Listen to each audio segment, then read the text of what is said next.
다음을 듣고 물음에 답하십시오. 2번 읽겠습니다. 사람을 대하는 것만큼 어려운 것이 또 있을까요? 요즘 많은 사람들이 타인을 대하는 기술을 배우겠다고 대화법 공부에 집중합니다. 하지만 가장 성공적인 대화법은 마음 깊숙이 깔린 타인에 대한 이해와 관심, 배려를 통해 완성되는 것입니다. 특히 다른 사람을 설득하는 대화법에 있어서 상대방을 먼저 이해하려고 하는 배려가 밑바탕에 깔려 있어야 합니다. 사람이라면 누구나 존중받기를 원하고 존중받았을 때 마음이 열리기 때문입니다.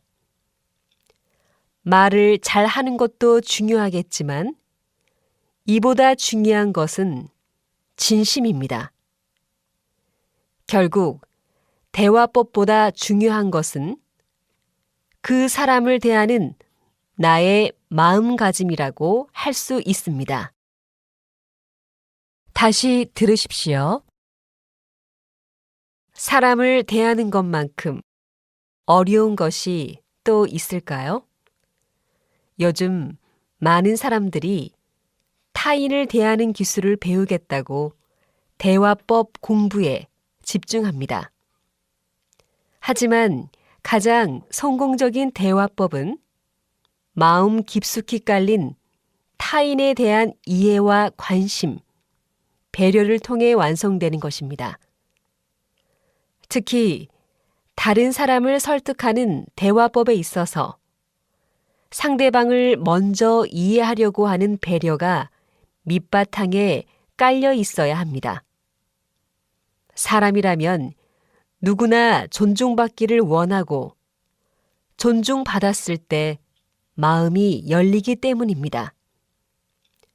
말을 잘 하는 것도 중요하겠지만 이보다 중요한 것은 진심입니다. 결국 대화법보다 중요한 것은 그 사람을 대하는 나의 마음가짐이라고 할 수 있습니다. 33번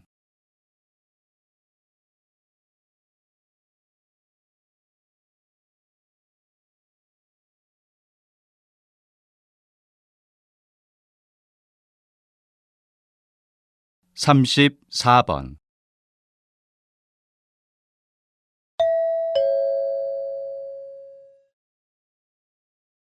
다음을 듣고 물음에 답하십시오. 2번 읽겠습니다. 사람을 대하는 것만큼 어려운 것이 또 있을까요?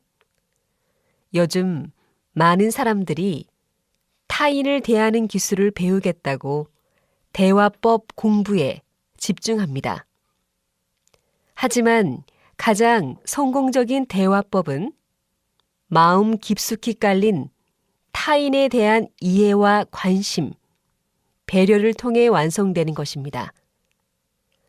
특히 다른 사람을 설득하는 대화법에 있어서 상대방을 먼저 이해하려고 하는 배려가 밑바탕에 깔려 있어야 합니다. 사람이라면 누구나 존중받기를 원하고 존중받았을 때 마음이 열리기 때문입니다. 말을 잘 하는 것도 중요하겠지만 이보다 중요한 것은 진심입니다. 결국 대화법보다 중요한 것은 그 사람을 대하는 나의 마음가짐이라고 할 수 있습니다.